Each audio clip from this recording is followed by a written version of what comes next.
समुद्र तल से लगभग 16,500 फीट यानी 5,029 मीटर की ऊंचाई पर हिमालय की दो चोटियों त्रिशूल और नंदघुंगटी की तलहटी के पास एक झील है रूपकुंड।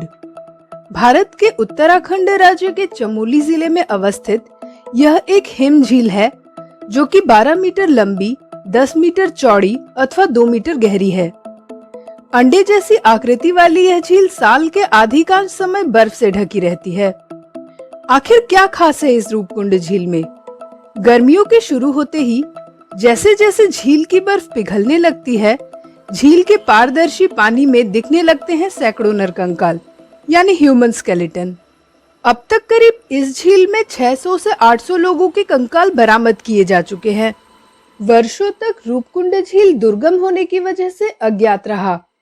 रूपकुंड झील तथा इनमें मौजूद मानव कंकालों की खोज सबसे पहले वर्ष 1942 में भारतीय वन विभाग के अधिकारी H.K. मढ़वाल तथा उनके साथियों द्वारा की गई थी, जो यहाँ दुर्लभ फूलों की खोज करने आए थे। इस घटना के बाद शुरू हुआ वैज्ञानिक अध्ययन का दौर। आखिर कौन थे यह लोग और इनके साथ क्या हुआ था? इस रहस्य का पता लगाने के लिए वैज्ञानिकों द्वारा वर्षों से शोध होता रहा है। अलग अलग वैज्ञानिकों, खोजकर्ताओं और विद्वानों का इस बारे में अलग अलग मत है। बताया जाता है कि इन कंकालों के साथ लकड़ी के बर्तन, घोड़े की हड्डियां, सूखा चमड़ा, शंख के टुकड़े, आभूषण, चटाइयों के टुकड़े अथवा ऊनी कपड़ों के अवशेष भी पाए गए हैं। शुरू में ऐसा माना जाता था कि यह नरकंकाल उन जापानी सैनिकों के हो सकते हैं जो द्वितीय विश्व युद्ध के दौरान हिमालय के रास्ते भारत में घुसे होंगे, परंतु रेडियो कार्बन डेटिंग जांच के बाद पता चला कि यह कंकाल करीब 600 वर्ष पुराने हैं, जिस वजह से जापानी सैनिकों के अवशेष होने की धारणा को खारिज कर दिया गया। साल 2004 में भारतीय तथा यूरोपीय वैज्ञानिकों के एक दल ने संयुक्त रूप से रूपकुंड झील पर शोध किया।